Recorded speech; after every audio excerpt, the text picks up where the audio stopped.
एक बार पुनः स्वागत है आप सभी बच्चों का हमारे इस यूट्यूब चैनल पर। आज के क्लास में हम बात करेंगे जूलॉजी का जो VAC है, वैल्यू एडेड कोर्स में जो हमारा कोर्स टाइटल है पब्लिक हेल्थ एंड हाइजीन का जो चौथा यूनिट हमारा चल रहा था।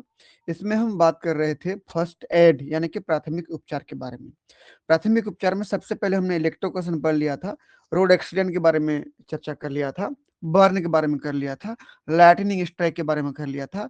इसका जो आखिरी टॉपिक है एनवेनोमेशन, इसके बारे में बात करेंगे। ठीक है बच्चों, तो चलिए सबसे पहले देख लेते हैं कि फर्स्ट एड क्या है। एक बार मैं पढ़ ले रहा हूं इसको कि first aid is the immediate medical assistance given to an injured या ill person before professional medical help arrives. यदि कोई व्यक्ति पीड़ित है या वो कमजोर हो गया है तो एक प्रोफेशनल मेडिकल टीम के पहुंचने से पहले आप उसको जिस प्रकार से ट्रीटमेंट देते हैं वो क्या कहलाता है? प्राथमिक उपचार। ठीक, और इसमें क्या क्या था हमारा, ये हमने 4 पढ़ लिया था। 5वां नंबर के बारे में बात करेंगे, एनवेनोमेशन। एनवेनोमेशन का मतलब क्या होता है कि जब किसी प्रकार का कोई पॉइजन या कोई जहर आपके शरीर में चला जाता है, आप पीड़ित हो जाते हैं, तो उसका प्राथमिक उपचार आप कैसे करेंगे? ठीक है, ये कहलाता है एनवेनोमेशन। तो चलिए 5वां नंबर हमारे पास क्या है? एनवेनोमेशन। बस 1 मिनट का समय दे मुझे। ये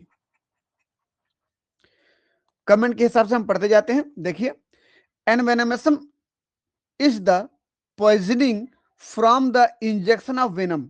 कि एनवेनोमेशन क्या है कि किसी व्यक्ति के शरीर में जहर का चले जाना। ठीक, कैसे? बाय ए वेनमस एनिमल, कोई एक जहरीला प्राणी है उसके शरीर का जहर यदि आपके शरीर में चला जाता है, कैसे करके जाएगा? या तो काटेगा या तो डंक मारेगा। जैसे लाइक अ स्नेक, एक सांप, जहरीला सांप, या जहरीला स्पाइडर यानी कि मकड़ी, या कोई जहरीला स्कॉर्पियन यानी कि बिच्छू।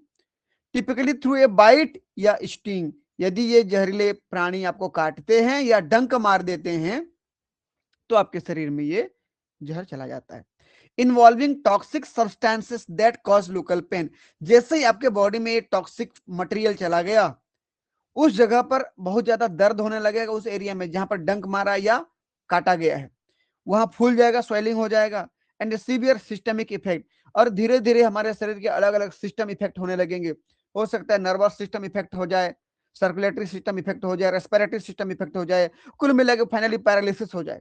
ठीक, क्या बोला है फिर? और severe systemic effect like paralysis, bleeding disorder, ठीक है, या ऑर्गन फेल्यूर, या आपका कोई कोई ना कोई अंग काम करना बंद कर दे। तो ये कुल मिला के अगर मैं ये बोलूं कि यदि किसी भी प्रकार का प्राणी आपको, किसी भी प्रकार का जहरीला जानवर आपको काट देता है, उसका जहर जब आपके शरीर में चला जाता है तो आपके अलग अलग अंग काम करना बंद कर देते हैं, आपका पैरालिसिस टाइप का हो जाता है। तो उस प्रोसेस को कहते हो आप एनवेनोमेशन। ठीक, अगला कमेंट देखिए, it is a significant health issue. भाई एक महत्वपूर्ण ये हमारा स्वास्थ्य संबंधित ये दिक्कत है कि जब कोई जहर हमारे बॉडी में एंट्री मारता है, कौन सा ऑर्गन इफेक्ट होता है ये पहचानना बहुत जरूरी है। उसके हिसाब से फिर उसका ट्रीटमेंट किया जाएगा, स्पेशली इन रूरल एरियाज, ग्रामीण क्षेत्रों में खासकर। कि गांव के क्षेत्रों में क्या होता है कि कोई मान लीजिए सांप काट दिया तो फिर हम इसको जहर को उतारने के लिए किसी झाड़ फूंक वाले व्यक्ति के पास चले जाते हैं, और इसी बीच में हम बहुत सारा समय गंवा देते हैं और उस पीड़ित व्यक्ति की जान चली जाती है। ठीक, तो ग्रामीण क्षेत्रों को जागने की जरूरत है, जानने की जरूरत है। Requiring immediate medical attention, often with specific antivenom treatment to counteract the venom's effect and prevent serious complication या डेथ। कि जब किसी ग्रामीण क्षेत्रों में किसी व्यक्ति को कोई सांप काट देता है तो उसको तुरंत मेडिकल ट्रीटमेंट की जरूरत है। उसको जिस प्रकार का सांप काटा है उसके जस्ट अगेंस्ट वाला एंटीवेनम उस व्यक्ति को लगाना जरूरी है, ताकि उस सांप के जहर के असर को कम किया जा सके। अगर आप ऐसा नहीं करते हैं तो सांप का जहर पूरे शरीर में फैल जाएगा और व्यक्ति बहुत कॉम्प्लिकेटेड दशा में चला जाएगा, बहुत ही मुश्किल दशा में चला जाएगा और उसकी जान भी जा सकती है। इसलिए गांव तरफ, ग्रामीण क्षेत्रों में ये जानकारी बहुत जरूरी है कि उसका प्राथमिक उपचार कैसे किया जाए, क्योंकि गांव में तुरंत हॉस्पिटल अवेलेबल नहीं हो पाते हैं, तुरंत डॉक्टर की टीम अवेलेबल नहीं हो पाती है। इसीलिए वहां पर गांव क्षेत्र में ज्यादा से ज्यादा जान सांपों के काटने पर या जहरीले प्राणी के काटने पर चली जाती है। ठीक है, उस पीड़ित व्यक्ति को मेडिकल ट्रीटमेंट की जरूरत है, एंटीवेनम डोज की जरूरत है। ठीक है, जैसे यहाँ पर डायग्राम में देख रहे हो आप, ये किसी व्यक्ति को इसने एक कोबरा ने काट दिया, मान लीजिए कोबरा दिख रहा है आपको, ये काट दिया, यहाँ पर देखिए 2 बाइट निशान दिख रहा है दोनों दांत का। तो इसको कैसे ट्रीटमेंट करेंगे आप? इस प्रकार से इसके जहर का इसके शरीर में जाना एनवेनोमिज्म कहलाता है। कॉमन वेनोमस एनिमल, जो सामान्य तरीके से जो जहरीले प्राणी होते हैं, जानवर होते हैं, वो कौन कौन होते हैं? रेप्टाइल्स में स्नेक, खासकर सांप, न्यूरोटॉक्सिक और हीमोटॉक्सिक। न्यूरोटॉक्सिक मतलब वे सांप जिनके काटने पर उनके जहर का असर हमारे नर्वस सिस्टम को होता है, सेंट्रल नर्वस सिस्टम, ब्रेन और स्पाइनल कॉर्ड को असर करता है। जैसे ये कोबरा, ये क्रैट, ये दोनों के दोनों क्या हैं? न्यूरोटॉक्सिक है। ठीक, इधर देखिए हाइड्रोफिश, हाइड्रोफिश क्या है? ये समुद्र में पाने वाला स्नेक है, पॉइजनस है। और जैसे ये वाइपर, ये दोनों के दोनों हीमोटॉक्सिक हैं। इनके काटने पर हमारी ब्लड वेस्कुलर सिस्टम डैमेज होती है, हमारे ब्लड क्लॉट हो जाते हैं। ठीक है, चलिए अगला देखिए, आर्थ्रोपोडा में कौन कौन है जो पॉइजनस होते हैं?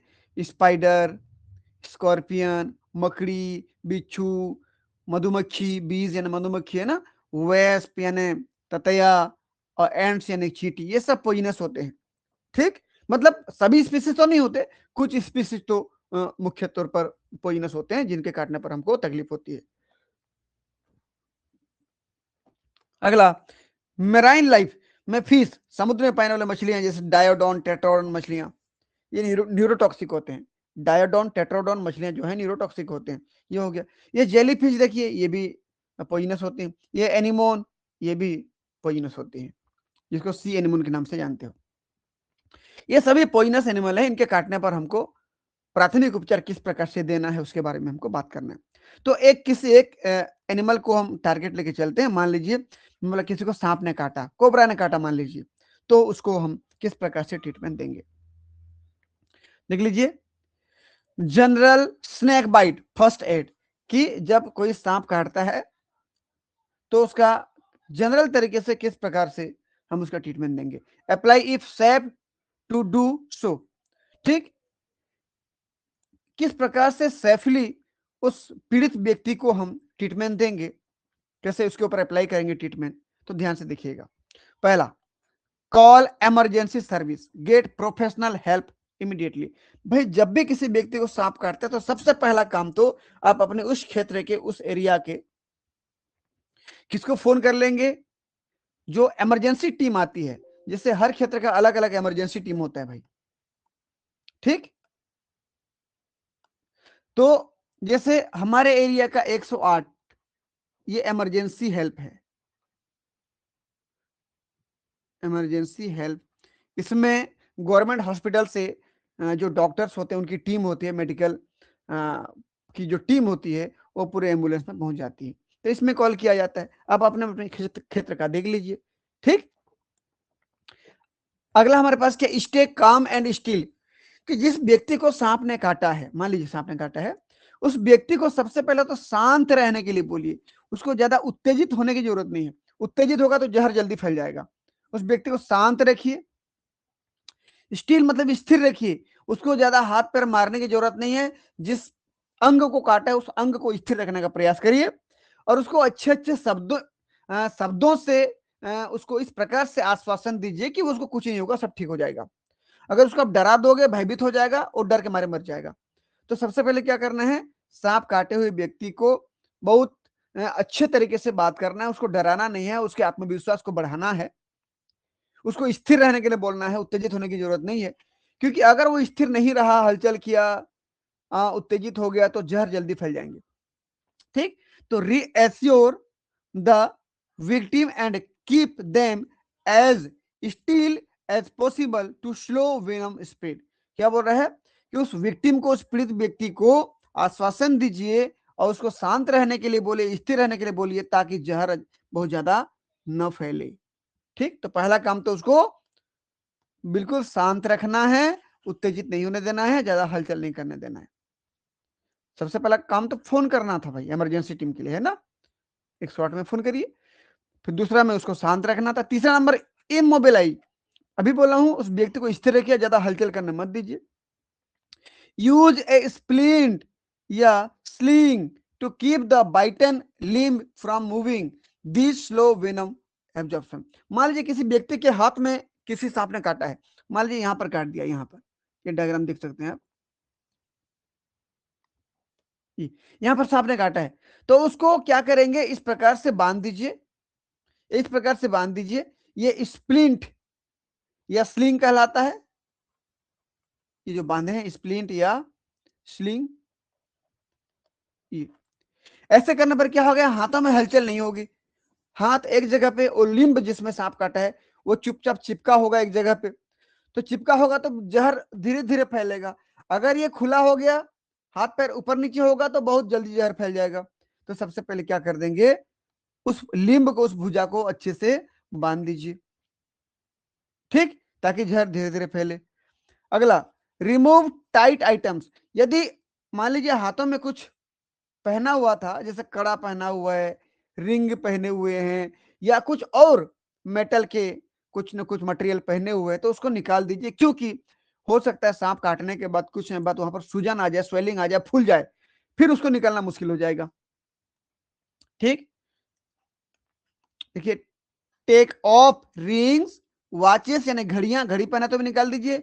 Tight clothing from the limb, और कोई बहुत ही टाइट वाला कपड़ा पहना तो उसको भी निकाल दीजिए। बिफोर स्वेलिंग स्टार्ट, क्योंकि बाद में स्वेलिंग हो जाएगी, तब निकालना मुश्किल हो जाएगा, इसलिए पहले से निकाल दीजिए।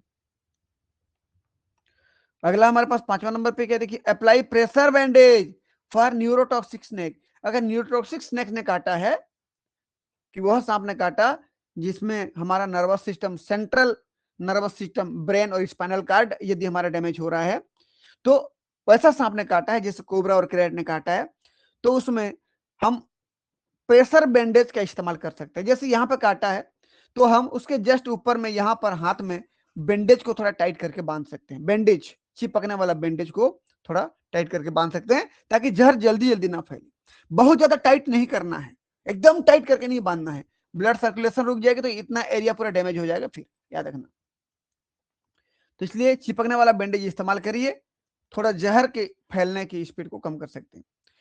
इन some region apply, some region में ऑस्ट्रेलिया में खास कर किया जाता है ना, तो in some region apply a firm, not tight, tight नहीं बोल रहे, थोड़ा सा हल्का ढीला छोड़िए, pressure bandage over the bite site, जहां काटा है उसके ऊपर की तरफ, यहां पर बांध दो, या यहां पर बांध दो, या यहां पर बांध दो, ठीक है ना। एंड अब द लिम्ब, देन स्प्लिंट, ठीक, पहले बांधिए उसको, फिर स्प्लिंट करिए उसको, ऐसे शरीर से चिपकाइए। जिस एरिया को, जिस लिम्ब की हिस्से को सांप ने काटा है, जस्ट उसके ऊपर में एक प्रेशर बैंडेज हल्का सा बांध दीजिए, ताकि बहुत जल्दी जहर ना फैले।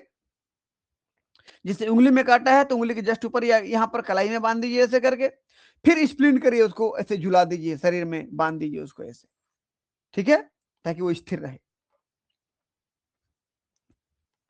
चलिए आगे देखते हैं। अगला, पोजीशन, ध्यान रहे कि उस सांप से पीड़ित व्यक्ति को नीचे जमीन पे लिटा दीजिए, या किसी खटिया में, बिस्तर में लिटा दीजिए, और उसको हलचल करने ना बोलिए, हलचल ज्यादा करेंगे तो जहर जल्दी फैल जाएगा।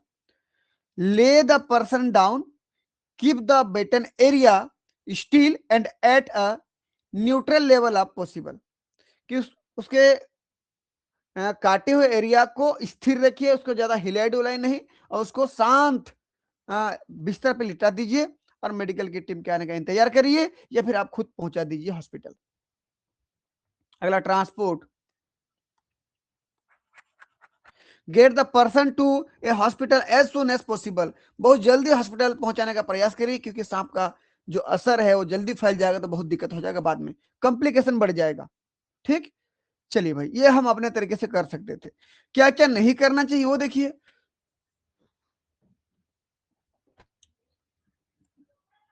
व्हाट टू अवॉइड, क्रूशियल, क्या क्या हमको अवॉइड करना चाहिए किसी सांप से ग्रसित, सांप से पीड़ित व्यक्ति को, सांप के जहर से पीड़ित व्यक्ति को क्या क्या नहीं करवाना चाहिए।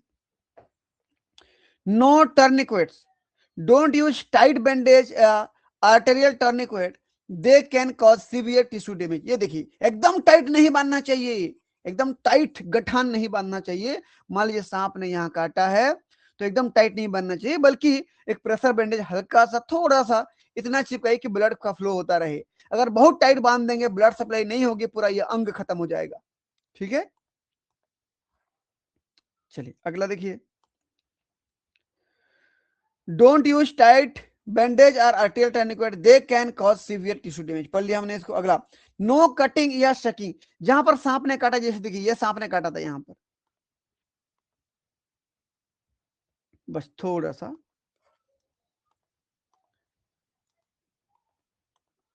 जैसे देखिए यहां पर सांप ने काटा, सांप ने काटने के बाद हमको ये नहीं करना है कि वहां पर अपने मुंह को लगाए उसको खींचना शुरू करेंगे। भाई और जहर तो फैल रहा है, ब्लड में चला गया, कहाँ खींच पाओगे उसको आप, नहीं कर पाएंगे। इसलिए मुंह में नहीं खींचना चाहिए हमको। हमको भी दिक्कत हो सकती है यदि हमारे मुंह में छाले पड़े हुए हैं, हमारा मुंह कटा फटा है, तो उस जहर का असर हमारे शरीर में भी हो सकता है। इसलिए तो उसको मुंह से खींचना नहीं चाहिए, शक नहीं करना चाहिए। दूसरा, कट नहीं करना चाहिए उस एरिया को। कुछ लोग क्या करते हैं, ब्लेड व्लेड लेकर के, चाकू वाकू लेकर के उस एरिया को इतना को काट करके फेंक देते हैं। ठीक, बिल्कुल नहीं करना चाहिए। आप मेडिकल टीम का इंतजार करिए, वो कर लेगा जो करना है। डोंट कट द वुंड या ट्राई टू सक आउट विनम, उस जहर को खींचने का प्रयास मत करिए, काटने का प्रयास मत करिए। ठीक है, अगला, नो आइस या water immersion, avoid applying ice या water unless specifically advised for certain marine stings like jellyfish. देखिए, आप कभी भी आइस यानी बर्फ और पानी का उपयोग मत करिए। वहां पर पानी से धो देंगे तो चला जाएगा, ऐसा कुछ नहीं होगा। वो तो ब्लड में चला गया है, आपके पानी में धोने पर चला जाएगा क्या? नहीं हो सकता। तो आप अपने तरीके से यहां पर ना तो बर्फ डालिए, ठीक, ना तो कोई बर्फ का टुकड़ा रखिए, नहीं पानी से इसको धोइए। स्पेसिफिकली जेलीफिश के केस में तो बिल्कुल मत करिए। जेलीफिश एक समुद्र का पाने वाला मछली, डायग्राम दिखाया था, उसके केस में तो बिल्कुल भी मत करिए। ठीक, और उल्टा इफेक्ट पड़ जाएगा। कुल मिला के सांप काटे हुए वाले जगह पर या जेलीफिश काटे हुए वाले जगह पर आप बर्फ और पानी का इस्तेमाल न करें तो बेहतर होगा। अगला, नो अल्कोहल या caffeine, don't give the victim alcohol या कॉफी, कि किसी भी सांप से ग्रसित, सांप से पीड़ित व्यक्ति को कॉफी या अल्कोहल देने का प्रयास मत करिए, क्योंकि ये ब्लड वेसल्स को डायलेट कर देते हैं।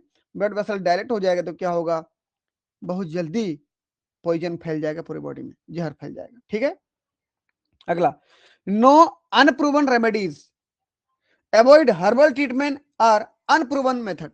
गांव में क्या करते हैं कि किसी भी पत्ते वत्ते को पीस करके उसका पेस्ट बना करके लगा देते हैं। अगर वो सर्टिफाइड नहीं है, प्रूव नहीं हुआ है कि इससे छूटता है, तो मत करिए, क्या पता उल्टा असर हो जाए। ठीक है, तो अनसर्टिफाइड मेथड को बिल्कुल भी नहीं अपनाना चाहिए। यहाँ पर चलिए मैं थोड़ा सा आइस का टुकड़ा बना दूं ऐसे करके, ये आइस का टुकड़ा, आइस का टुकड़ा। ठीक, रुकिए, इस एरिया को हमको काटना नहीं था, पानी से नहीं धोना था, मुंह से नहीं खींचना था। चलिए पहले मैं नो कटिंग, नो सकिंग, खींचना भी नहीं है। ठीक, अगले वाले में इस एरिया में नो आइस, नो वाटर, ना तो बर्फ देना ना ही पानी देना है। खासकर तो ये जो हमारे पास जेलीफिश है उसके केस में तो बिल्कुल भी नहीं करना है। अल्कोहल नहीं देना है, ये किसी प्रकार की होम रेमेडीज का इस्तेमाल नहीं करना है जब तक वो सर्टिफाइड ना हो। ठीक, चलिए, स्पेसिफिक मेराइन स्टिंग जेलीफिश, जो समुद्र में जो जेलीफिश पाया जाता है, इसका नाम है Irukandji, Irukandji jellyfish, douse liberally with vinegar to inactivate stingers, then seek urgent medical care.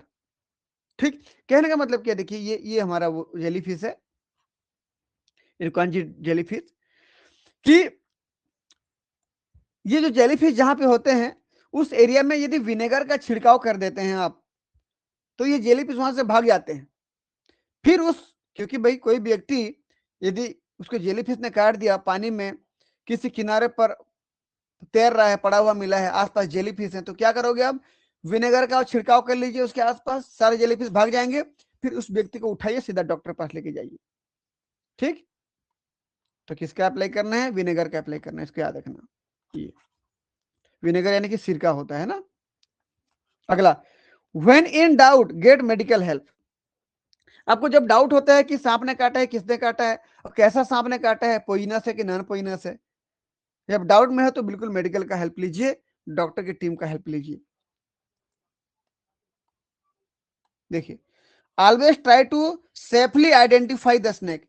भाई किसी व्यक्ति को सांप ने काटा और सांप जाके कहीं छुपा हुआ है या कहीं जा रहा है, किसी किनारे में है, तो आप उसको दूर से देखिए, पहचानने का प्रयास करिए कि कौन सा सांप है, क्या ये पोइनस है कि नॉन पोइनस है। मोबाइल से फोटो खींच लीजिए ताकि डॉक्टर को दिखा पाओ आप। फोटो फ्रॉम ए डिस्टेंस, दूर से फोटो खींचिए, जाके उसके साथ सेल्फी मत लीजिए, उस सांप को डिस्टेंस बना करके दूरी से फोटो लीजिए, जूम करके फोटो लीजिए, पास मत जाइए, क्या पता आपको भी काट दे। ठीक है, तो सेफली आप सेफ रहें और उसका फोटो ले लीजिए, पहचानने का प्रयास करिए। और describe it as this help doctor, और जो मदद करने के लिए जो डॉक्टर आएंगे वहां पर, उसको सही तरीके से बताइए कि देखिए सर ये सांप था, हमने फोटो ले लिया है, आप पहचानिए कि क्या सांप है, ये जहरीला है कि नहीं है। ठीक है, अगला, if symptom of anaphylaxis, anaphylaxis मतलब सीवियर एलर्जिक रिएक्शन, कि यदि सांप के काटने पर या किसी जानवर के काटने पर, किसी एनिमल के काटने पर यदि आपके शरीर में रिएक्शंस हो रहे हैं, स्किन में फोड़े पड़ जा रहे हैं, जैसे आपका सांस लेना मुश्किल हो जा रहा है, डिफिकल्टी ब्रीदिंग, हाइव्स यानी स्किन पर उभरे उभरे दाने, या फूल जाता है जिस जगह पे काटा हुआ है, तो अगर ऐसी चीजें हो रही है तो उसको हम क्या कहते हैं? एनाफाइलैक्सिस।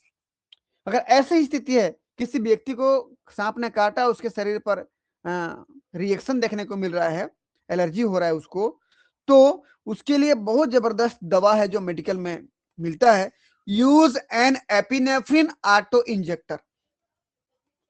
एपिनेफ्रिन ऑटो इंजेक्टर,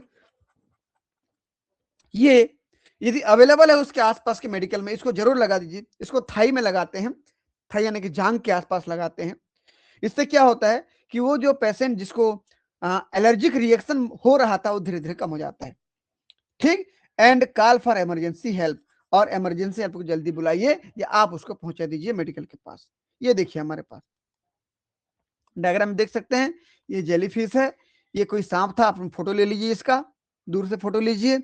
और ये एपिनेफ्रिन ऑटो इंजेक्टर है, ये किसी भी व्यक्ति के शरीर में जो एलर्जी होता है, उस एलर्जी को कम करने का काम करता है।